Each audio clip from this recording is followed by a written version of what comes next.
His part, President Biden got right to work hours after taking the oath of office. He signed 17 executive orders ranging from mask mandates to actions on global warming. Our Hope Ford breaks it all down, all 17 of them for you in just 77 seconds. There's a lot to unpack, so we're going to go quick. Mask required on federal property. The World Health Organization, the U.S. rejoins, and Dr. Anthony Fauci will head up the delegation to WHO.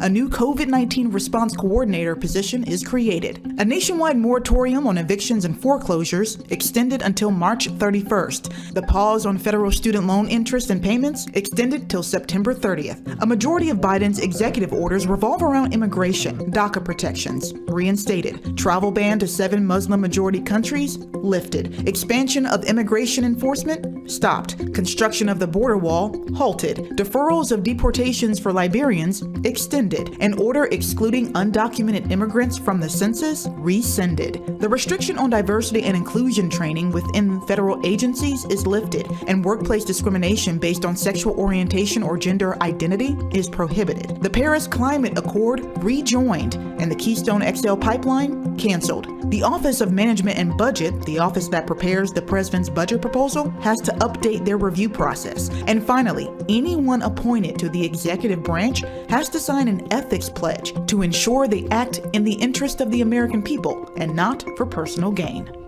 As we mentioned, a lot of information there, so we have posted more details for you in a story on 11 Alive. Do not come. The border is closed. The border is secure. Hundreds of migrants crossed into the United States illegally, making it past barbed wire Texas put up to keep them out. Agents processed more than 10,500 migrants along the southern border Tuesday. Now that marks a second straight day of more than 10,000 apprehensions and is way up from an average of 6,000 a day in October. Many are being held in a makeshift staging area in Eagle Pass, Texas.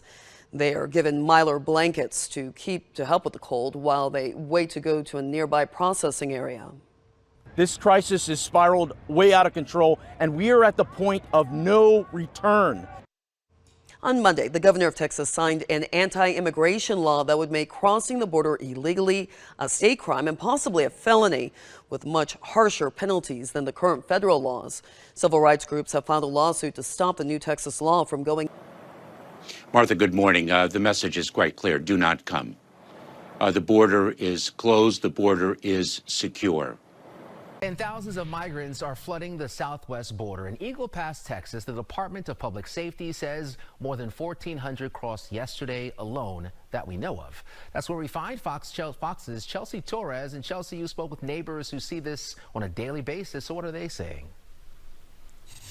I did, Anthony. You know, one man tells me that he doesn't feel safe because migrants are crossing the border within feet of his home. And he says in the past 2 years, it's only become worse. Now, we know that there's been this influx of migrants, at least in the past couple of weeks. And now border officials are telling us that they're releasing 5,000 migrants into the U.S. every single day. Once they're processed here in Texas, then Texas buses them to Texas buses thousands of them to several cities like Philadelphia, New York City, Washington, D.C., and Chicago.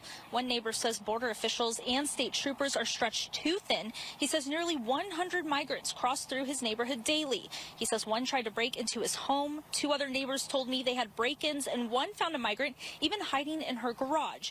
This neighborhood is a popular spot for migrants passing through, and homeowners like Javier Flores say everyone in their neighborhood does not feel safe.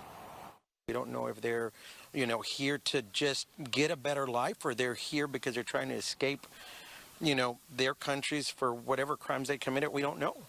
And so it's pretty scary to be backing out of your garage and you're literally crossing behind your car.